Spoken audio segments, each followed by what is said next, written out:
Jamnagar police headquarter ખાતે police અને public માટે ઓક્સિજન પાર્કનું નિર્માણ થશે। જામનગર પોલીસ હેડક્વાર્ટર ખાતે HDFC બેંકના સહિયારે ગો ગ્રીન કોન્સેપ્ટ અનુરૂપ પોલીસ અને પ્રજા માટે ઓક્સિજન પાર્ક ઊભું કરવામાં આવશે, જેને લઈ રેન્જ IG અશોક યાદવ દ્વારા જામનગર પોલીસ હેડક્વાર્ટર ખાતે વૃક્ષારોપણ કરવામાં આવ્યું। આ પ્રસંગે જામનગર જિલ્લા પોલીસ અધિક્ષક પ્રેમ સુખ ડેલુ સહિત ઉચ્ચ અધિકારીઓ અને પોલીસ સ્ટાફ ઉપસ્થિત રહ્યા હતા। જે રીતે ગ્લોબલ વોર્મિંગની સમસ્યા હાલ ઉદ્ભવી રહી છે તેને જોતા ગયા વર્ષે પણ રેન્જમાં 3 લાખ વૃક્ષોનું વાવેતર કરવામાં આવ્યું અને રેન્જ IG દ્વારા લોકોને પણ પોતાને ત્યાં વૃક્ષ વાવવાની અપીલ કરવામાં આવી હતી। આશરે 25,000 વૃક્ષોનું વાવેતર અહીં કરવામાં આવ્યું છે, જેને મિયાવાકી પદ્ધતિ દ્વારા માવજત કરવામાં આવશે।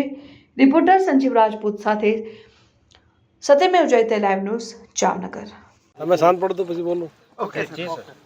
આજે કોર્પોરેટ સોશિયલ રેસ્પોન્સિબિલિટી અંતર્ગત HDFC બેંક દ્વારા પોલીસ હેડક્વાર્ટર જામનગરમાં 25,000 વૃક્ષારોનું વાવેતર કરવામાં આવેલું છે।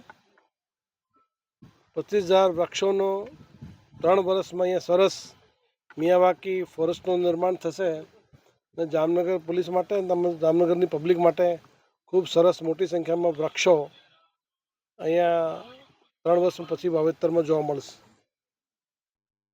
ગો ગ્રીન કન્સેપ્ટની અંતર્ગત એક બહુ સારો પ્રયાસ છે। આજે આપણે ખ્યાલ છે કે જે ગ્લોબલ વોર્મિંગ અને બીજા જે પર્યાવરણની સમસ્યાઓ છે એના માટે પોલીસનો એક બહુ મોટો આ પ્રોજેક્ટ છે। ગયા વર્ષે પણ લગભગ અમે 3 લાખ વૃક્ષો આખી રેન્જમાં વાવેતર કરવામાં આવેલો હતો। આ વર્ષે પણ અમારો 3 લાખનો હેતુ છે। આપણે મારફતે પણ પબ્લિકને પણ અપીલ કરું છું કે કોઈ પણ વ્યક્તિ પોતાના ઘરે, શેરીમાં, પોતાના ખેતરમાં એ દરેક વ્યક્તિ વૃક્ષારોપણ કરવું જોઈએ અને વૃક્ષોનું જતન કરવું જોઈએ, જેથી આપણે બધા અર્થની જે પ્રોબ્લેમો છે એને દૂર કરી શકીએ અને ખૂબ સરસ ગો ગ્રીન કન્સેપ્ટની અંતર્ગત આખા દેશનું નિર્માણ કરી શકીએ। Thank you so much.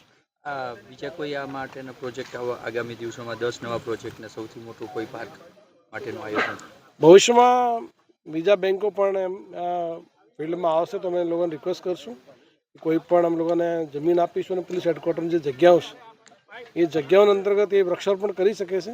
આજે HDFC શરૂઆત કરી છે, બીજા બેંકોને પણ નિમંત્રણ છે કે કોઈ પણ પોતાની જે CSRની એક્ટિવિટી અંતર્ગત જે ફંડ હોય એનો ઉપયોગ કરી અને એક ધરતી ઉપર એક સરસ ઇકોસિસ્ટમનું નિર્માણ કરી શકે તે દિશામાં આદર્શ